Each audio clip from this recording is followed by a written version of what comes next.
Did you know professional bounty hunters earned $500 for every escaped slave they dragged back? In 1854, Samuel escaped a Georgia plantation and made it to the Pennsylvania swamps, but 3 men with bloodhounds were already tracking his scent through the mud.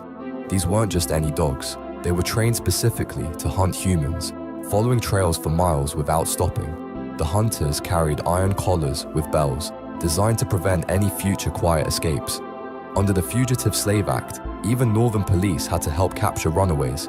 When they finally cornered Samuel near a creek, the violence was swift and brutal. They beat him unconscious, chained his hands and feet, then dragged him back south. This wasn't rare. Over 20,000 people were captured and returned to slavery. Free black communities lived in constant terror, knowing bounty hunters could snatch anyone. The Underground Railroad had to completely change how they operated. One law turned the entire country into a hunting ground. No place was truly safe. There are 5 things you didn't know about the disturbing world of plaçage in 1800s New Orleans. First, wealthy white men attended formal balls specifically to select mixed-race women as mistresses in arranged relationships. These weren't casual affairs. The women's mothers negotiated detailed contracts guaranteeing financial support, housing, and inheritance rights for any children. Second, there was a strict racial classification system. Women had to be exactly 1/8 black to attend these balls. Others were excluded based on actual skin color measurements and genealogical records. Third, white men maintained legal white wives while supporting elaborate households for their plaçage partners. They literally ran 2 complete families at the same time. Fourth, the Catholic Church sanctioned these arrangements while denying formal marriage. This forced women into permanent unmarried status with no legal protections. Fifth, the mixed-race children faced social limbo. Too black for white society, too privileged for enslaved communities. This created a distinct caste system that lasted through Reconstruction, trapping generations in between worlds. You know, one man's execution prophecy came true and started the Civil War. On December 2nd, 1859, John Brown stood on the gallows in Charlestown, Virginia. He handed a guard his final written message before facing death. Just 2 months earlier, Brown had led a failed raid on Harper's Ferry Arsenal, hoping to arm enslaved people for rebellion. Captured and tried for treason, he spent a month in prison writing letters, predicting slavery would only end through bloodshed. His final prophecy read, "The crimes of this guilty land will never be purged away but with blood." He believed his death would do more for abolition than his life ever could. 1,500 soldiers watched his execution, including future Confederate generals. He refused last rites from pro-slavery ministers and died calmly. Church bells rang across the North. The South feared more slave rebellions.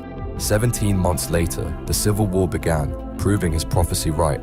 Union soldiers marched to John Brown's body, transforming a failed terrorist into a martyred hero. 5 things you didn't know about how the GI Bill created America's racial wealth gap. Despite 1.2 million black veterans serving in World War II, less than 100,000 received college benefits compared to 2.2 million white veterans. First, Southern universities refused black applicants entirely, while Northern schools used quotas, forcing veterans into underfunded black colleges that couldn't handle the demand.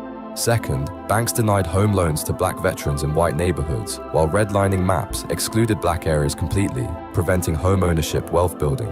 Third, job training programs steered black veterans into manual labor, while whites accessed professional training, creating permanent wage gaps. Fourth, black veteran entrepreneurs faced 95% business loan rejection rates compared to just 10% for whites during the post-war economic boom. Fifth, black veterans received lower disability ratings for identical injuries and were excluded from specialized treatment facilities. This single policy didn't just deny benefits, it engineered the modern racial wealth gap and shaped suburban segregation patterns we still see today. The only time in American history a city government bombed its own citizens happened in Philadelphia in 1985. MOVE was a black liberation group living together, practicing natural living and protesting police brutality through loudspeakers. Their activism angered white neighbors who constantly complained. After a deadly 1978 confrontation that killed Officer James Ramp, tensions escalated when MOVE moved to 6221 Osage Avenue. On May 13, 1985, police prepared like they were going to war. They evacuated white neighbors but left black residents behind. They obtained military-grade C4 explosives for the assault. 500 officers surrounded the house and fired 10,000 rounds of ammunition. When the family refused to surrender, police dropped a bomb from a helicopter. The explosion ignited a massive fire that police deliberately let burn. 61 homes were destroyed and 11 MOVE members died, including 5 children. Only one person survived the inferno. No police officers were ever charged, but the lone survivor received 100 years in prison. A man transformed from a street criminal into one of America's most powerful voices while locked in prison. In 1946, Malcolm Little entered Charlestown State Prison, facing 8 to 10 years for burglary. He was barely literate, addicted to drugs, and consumed with rage. But something incredible happened behind those bars. He started copying the entire dictionary by hand, word by word, page by page. Then he read every single book in the prison library. For 15 hours daily, he debated with fellow inmates, sharpening his mind like a weapon. His brother's letters introduced him to Elijah Muhammad's teachings, giving his anger purpose and direction. Soon, he became the prison's most respected debater, converting dozens of inmates to Islam. Prison became his university, books his professors. When he walked out in 1952 as Malcolm X, he was completely transformed. The system designed to break him had accidentally created one of history's greatest orators. The man who entered illiterate left with encyclopedic knowledge and unshakable purpose.